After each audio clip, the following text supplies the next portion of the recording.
Hello, beautiful, amazing, fantastic, beautiful, wonderful world, and you, amazing individual. Today, I would like to speak a little about earth, water, air, fire. We all know these elements, right? And these elements do not only exist on this planet Earth alone. These elements we have come from the highest, most sublime height of heat. The first substance of this physical world we are living in came from heat. First, it was undifferentiated, different variations. Sorry, you can't have undifferentiated and variations. You have variable states of heat in a sense. This heat was substance sacrificed from the first and the highest hierarchy. Though these have come so far in their evolution that they can sacrifice their own substance to the, creation of everything. They sacrifice this substance so that the lower hierarchies can work within this substance, form and shape a body for themselves, condensing down from heat to air, so that this air became gaseous and started to illuminate, become like sun-like. So you went from heat to gaseous, and after a certain while, this gas condensed down again, separated more, and we got water, a fluidic part of us. And then in the end, where we are now, condensed down to physical bodies that have all of these four elements within them. But we are not as flexible or as mutable or as transformative as we were in the more sublime realms.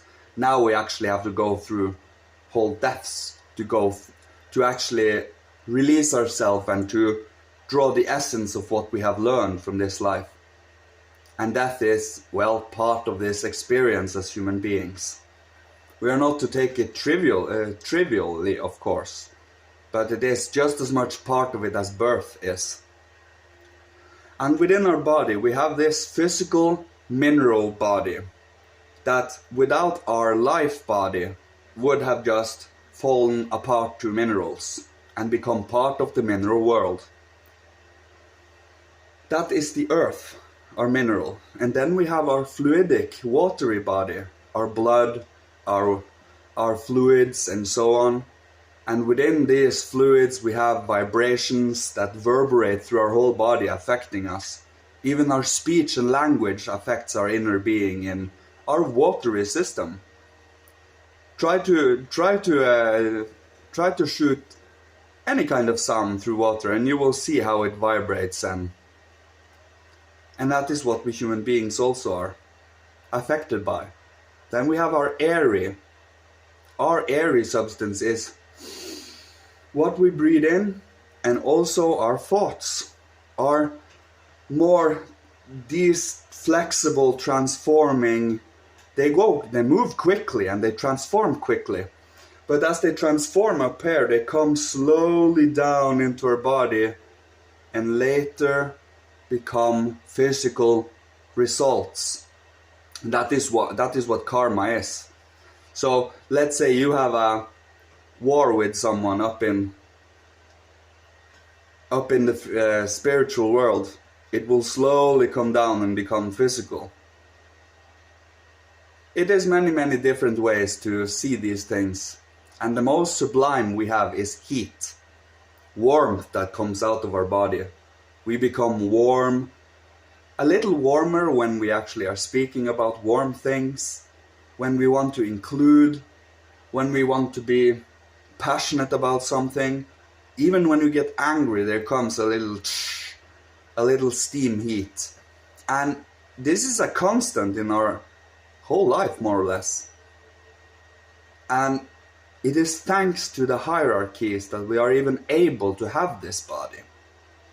These elemental beings that only on Earth are, well, discarnate elemental beings, but once you take them up to the cosmos and include them in everything that's around it, you lift it up to what it is supposed to be.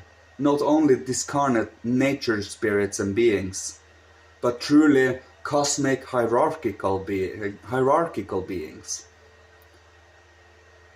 And just by painting these pictures through symbols and through living characters and beings, you awaken within you the inspirational feeling of life and growth that comes from behind everything. The movement, the forms and shapes. It's so amazing. Just by musing about these things makes me feel a certain joy, and it feels like they are happy that I am contemplating them, because they are so left alone otherwise. They are just behind physical, dead shapes, colors and forms. But truly they are shaping the...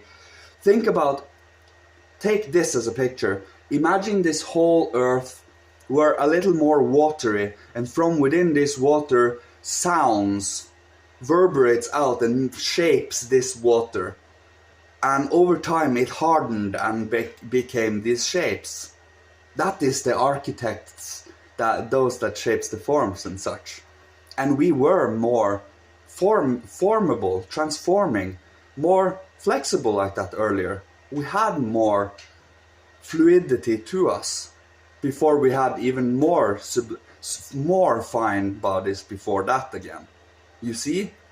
So now we have become so dense that now it is the inner body, our thinking, feeling and willing, that is flexible. But our body is the instrument, our sense organ for this. And this sense organ is, well, sensing everything around us. Our 5 outer senses that senses all the physical. Then we have our thoughts and our imagination that can bring a certain picture to this physical. Emotion that can bring certain depth and certain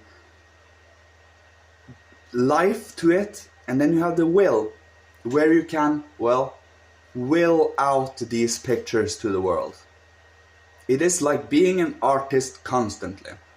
That is the practice. And at the same time uphold morals and love. Love is so important. The warmth, the inclusion, the understanding, but also self-love, to not allow yourself to be disrespected and so on. It is a balance here, you see.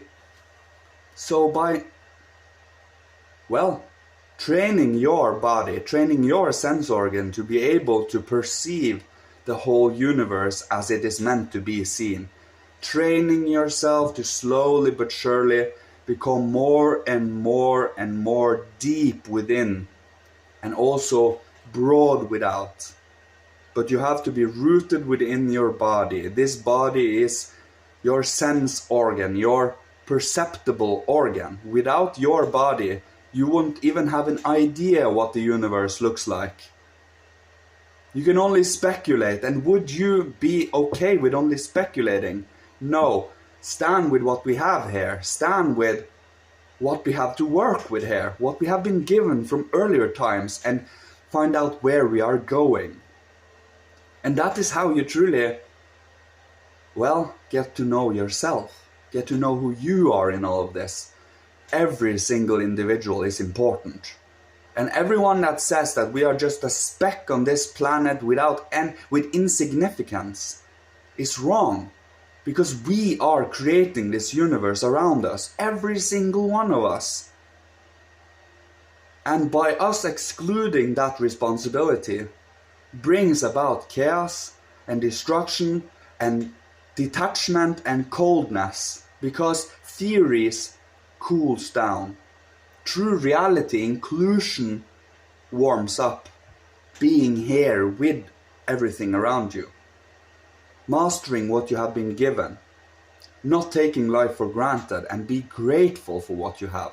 And if you're not grateful for what you have, train yourself to become grateful for what you have. It is only a matter of will. Will, love, and wonder. How wondrous can you be? How much curiosity can you put into life? And how much can you go into reality? As I told, with the heat, air, water, and earth. And where we are going next. Because we will blow new types of development to this earth. And we will go to a next stage. We will leave behind this physical form of living, and we will become more fine in bodies. We will become much more light. But it has to be chosen with freedom, with love, with active consciousness, and from the individual. That is the age today, the age of love, every individual, freedom, and consciousness. These four is, well, those we should focus on to truly, well, wake up to where we are today. Once you do, you will see where I'm coming from. Don't take my word for it, try it yourself. I would not be doing this if this was a waste of time. But I do this because it is necessary. And we need something that can last into the next civilizations. A moral impulse, a moral inner soul impulse that allows us to survive the future incarnations. Because as it stands, the moral is declining rapidly. Without religious and spiritual impulses from the divine, with cutting that out, the moral declines rapidly. The moral world comes from the highest realms and has to be acknowledged that way. If not, you will not be given that moral impulse. You can look for that moral impulse anywhere in the physical realm, but you won't find it. It is only within human beings. It is not reflected in the physical realm that way. The highest hierarchy, the first hierarchy, is not reflected that way in the physical. Only in flashes of strong, like lightning and so on, might they be perceived as results of facts in the spiritual. But we human beings have love, warmth, beauty and care and, well, inclusion and understanding. That is the first hierarchy. You won't find that in the physical realm, in animal kingdom, mineral kingdom, plant kingdom. Only in the human kingdom. Think about that. And morals has to be trained and connected to again within you through freedom, through your own choice, through your own cultivation. That is the age of freedom. And we need to have hindrance and evil to overcome it, to choose not to be evil, to choose to overcome it, to include it and transform it so that it is not evil anymore, so that it belongs in the right place, because evil is nothing more than an ill-timed good. It might be evil today, but it might have been something sublime 500 or 1,000 years ago. Of course, we do have something really, really, really dark, but we don't go into that because there are so few instances of it. Only the black magicians and, well, those that have fallen into madness are in those kind of dark powers. The Suratic powers. Don't go there, seriously. I recommend you. The abyss is not for anyone to fall into. Now, choose love, light, and warmth. And yeah, that is, I think, what I have to say today. I was really talkative. I love it. Thanks, everyone. I love you. May you find, well, your beautiful, beautiful cosmic picture, and might we be able to share it sometime. And maybe take notes from each other and, learn. Be beautiful human beings and aspire to become a hierarchical being, we are the next in line, the 10th. We have the angels, archangels, and the archai, the exousiae, kyriodities, and dynamis, and we have the thrones, the cherubim, and the seraphim, and we are meant to be the 10th next time, in the next cycle. And some will fall away. Those that stagnate, those that are left behind, will fall away and will fall under, well, the guidance of those that is moving to the hierarchy. That is the next cycle. And that little dead planet, people that falls away from, because we will separate from the earth dross, the earth corpse. This is in far, far future. And the corpse is those that are thoroughly evil and won't ever evolve. And they fall away to become a moon of itself. And there they will stay until the cycle goes around and everything comes in again. And we fall to a cosmic sleep. And then after the sleep we will start again. That is the cosmic cycle. And yeah, to become connected to it so you can speak about it anytime is, yeah, maybe our responsibility truly, because it also connects you to the reincarnation cycle and to a responsibility that we actually came from the highest of the high and have voluntarily come down to this planet to spiritualize it. That's what we have done. Thanks everyone. I love you. May you find you. May you be you. And may you love you and everyone. Thank you. Love you.